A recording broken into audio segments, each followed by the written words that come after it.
नमस्कार, ये आकाशवाणी चंडीगढ़ है। अब आप सुकीर्ति से प्रादेशिक समाचार सुनिए। पहले इस बुलेटिन के मुख्य समाचार। सर्वोच्च न्यायालय ने अरावली पहाड़ियों और अरावली पर्वत श्रृंखला की परिभाषा पर 20 नवंबर को जारी अपने आदेश पर रोक लगाई। हरियाणा के शिक्षा मंत्री महिपाल ढांडा ने राष्ट्रीय शिक्षा नीति 2020 के प्रभावी कार्यान्वयन में उत्कृष्ट प्रदर्शन करने वाले 26 संस्थानों को सम्मानित किया। हरियाणा के पुलिस महानिदेशक ने कहा, हरियाणा में 2025 में आपराधिक मामलों में कमी दर्ज की गई। हरियाणा कारागार विभाग के महानिदेशक आलोक राय ने कहा, हरियाणा में जेल सुधारों को लेकर ठोस कदम उठाए गए, कोई भी अनियमितता बर्दाश्त नहीं की जाएगी। हरियाणा, चंडीगढ़, पंजाब सहित उत्तर भारत में घने कोहरे के कारण आवाजाही प्रभावित हुई। अब समाचार विस्तार से।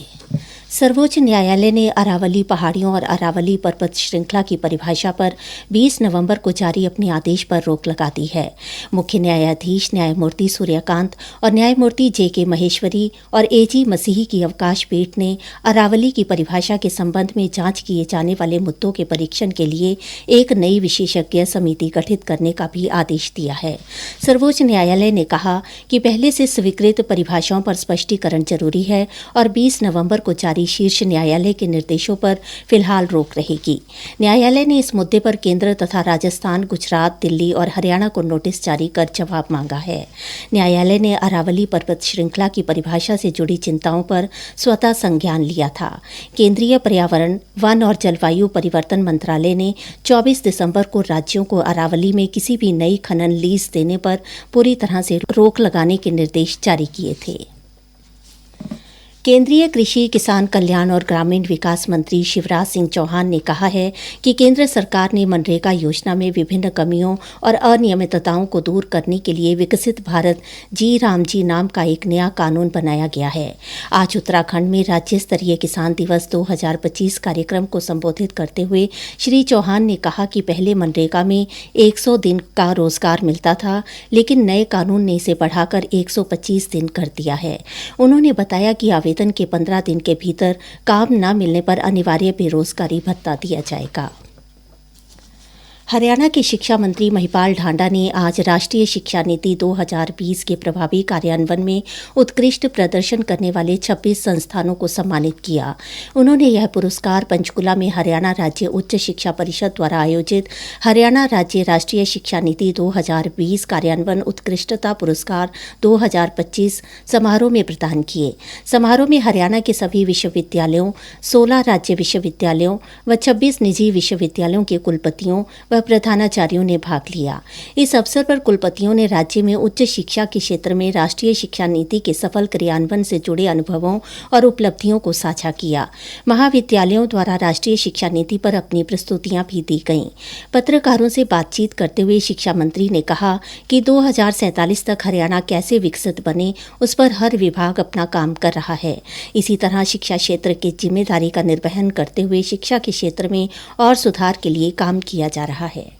शिक्षा कैसे गुणवत्तापूर्वक, समावेशी, समानता का अधिकार देने वाली जो अभी भी है उसको और ज्यादा कैसे हम लोग को खड़ा करें, उसमें सुधार लेके आए ताकि हर बच्चा अपने पैरों पे खड़ा हो और रोजगार पैदा करने वाला बन सके। इस तरह की एजुकेशन और उसका दृष्टिकोण अपना के हरियाणा सरकार ने अपना विजन 2047 और रखा है। उसी के अंतर्गत अब हमारा काम शुरू हुआ है और उसको जो भी शिक्षा में आमूल परिवर्तन की आवश्यकता है, ढांचागत विकास की आवश्यकता है, नई राष्ट्रीय शिक्षा नीति 2020 के अंतर्गत हम लोगों को कैसे आगे बढ़ना है, उन सब विषयों पर आज हमारे यहाँ पे चर्चा हुई है। हरियाणा में 2025 में अपराध में कमी दर्ज की गई है। पुलिस महानिदेशक ओपी सिंह ने कहा आज कि पुलिस ने संगठित गिरोहों, साइबर अपराधियों और हिंसक अपराधियों पर कड़ा प्रहार किया। उन्होंने बताया कि वर्ष 2024 में 1,35,574 संज्ञेय आपराधिक मामलों के मुकाबले यह मामले 2025 में घटकर 1,27,850 रह गए, यानी लगभग 5.7% की कमी दर्ज की गई।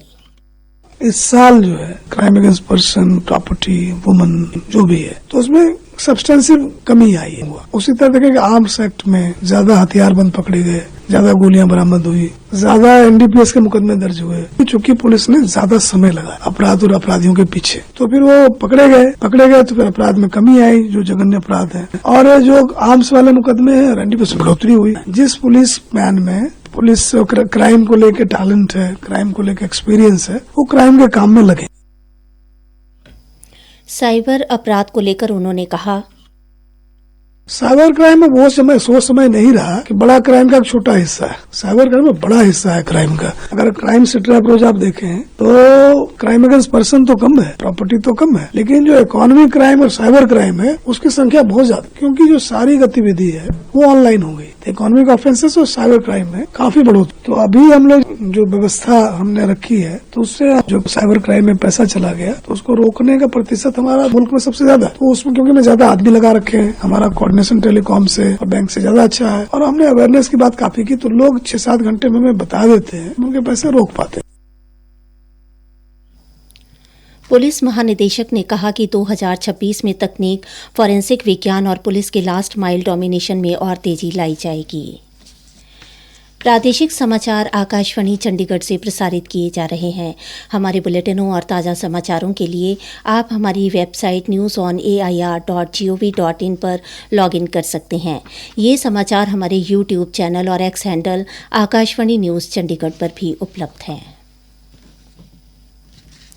हरियाणा कारागार विभाग के महानिदेशक आलोक राय ने कहा कि राज्य की सभी जेलों में सुरक्षा को सर्वोच्च प्राथमिकता दी जा रही है। जेलों में अवैध गतिविधियों पर रोक लगाने के लिए नियमित जांच, आधुनिक तकनीक और सख्त निगरानी व्यवस्था लागू की गई है। महानिदेशक आज पंचकुला में एक पत्रकार वार्ता को संबोधित कर रहे थे। महानिदेशक ने स्पष्ट किया कि जेलों के भीतर किसी भी प्रकार की अनियमितता बर्दाश्त नहीं की जाएगी।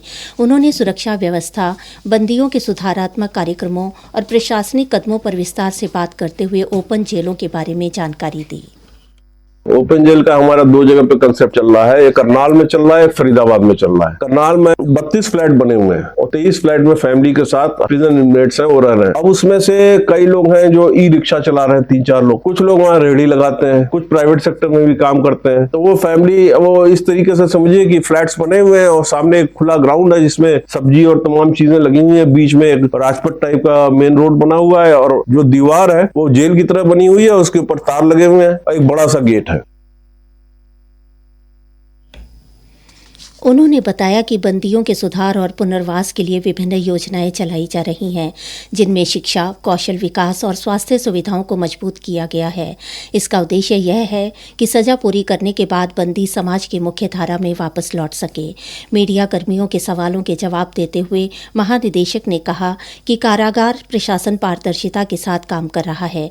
उन्होंने भरोसा दिलाया कि भविष्य में भी जेल सुधारों को लेकर ठोस कदम उठाए जाते रहेंगे।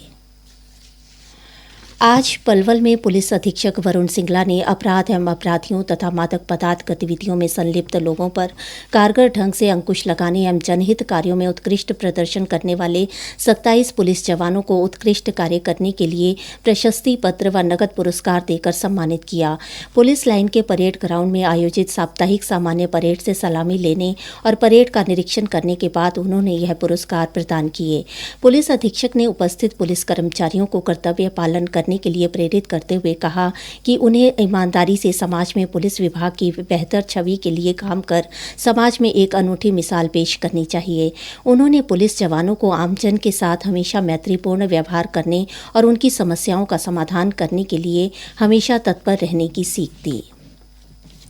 पंजाब, हरियाणा और चंडीगढ़ सहित उत्तर भारत के कई हिस्सों में घना कोहरा छाया हुआ है, जिससे हवाई और रेल सेवाएं प्रभावित हो रही हैं। भारतीय रेल के अनुसार दिल्ली आने वाली लगभग 18 रेलगाड़ियां 3 घंटे से अधिक देरी से चल रही हैं। घने कोहरे के कारण आज 64 उड़ानें भी रद्द कर दी गई हैं। इस बीच नगर विमानन मंत्रालय ने यात्रियों को हवाई अड्डे पहुंचने से पहले उड़ान की स्थिति की जानकारी लेने की सलाह दी है। मुख्य समाचार एक बार फिर। सर्वोच्च न्यायालय ने अरावली पहाड़ियों और अरावली पर्वत श्रृंखला की परिभाषा पर 20 नवंबर को जारी अपने आदेश पर रोक लगाई।